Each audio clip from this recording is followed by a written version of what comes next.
Certainly relationship skills was something that we majored on at Deloitte, whether that be clients or people that you work with. The most important thing was about the breadth of interest and the breadth of understanding. One of the things that a career in the firm prepares you for is to think commercially, to think about critical issues from a number of viewpoints, and I think that rather than sort of simply focusing on the core finance role was something that stood me in great stead.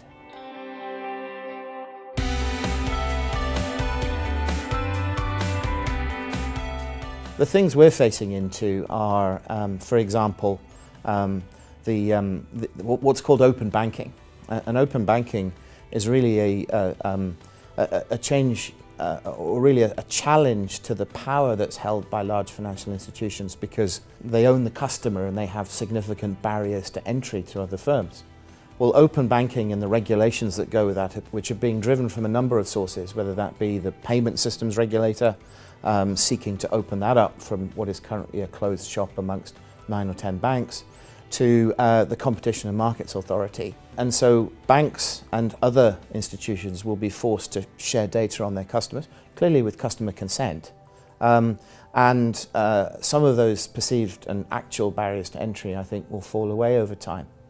The critical thing is, so what will that mean? And I think people have focused on the lending side, particularly in banking. I think that misses the point, and I think the real challenge is going to be how we cope as institutions with some legacy in an environment where the customer will, through the use of algorithms and broader technology, be able to search for the best rate for their deposits and to move their money automatically almost to where they might receive that best rate.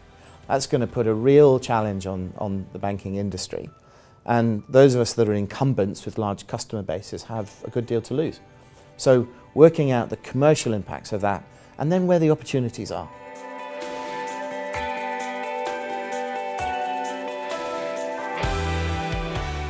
They're valuable from a couple of key perspectives.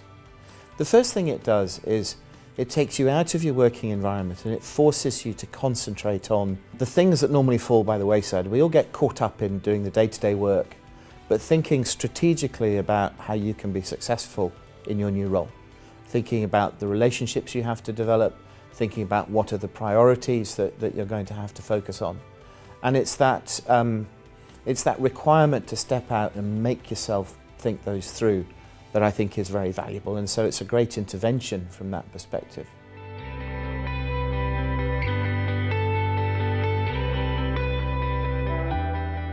Some of the thought process behind that.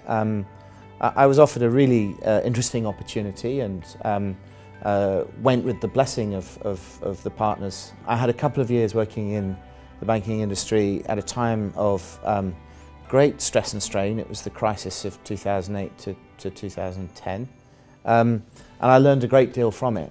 And I was offered a fantastic opportunity by the firm to go and do something different.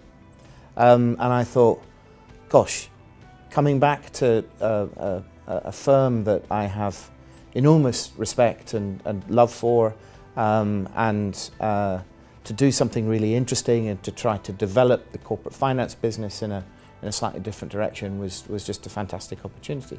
So I came back for 4 or 5 years. I then had, a logical extension of that was to go and join a company and take it public and use the skills that I'd developed, the new skills I developed at the firm in my second stint as a partner. And again, that just seemed like a great opportunity. And again, I got a lot of support from my partners to go and do it. I can't sit here today and think that I'd ever come and ask for a third stint in the firm, but never say never.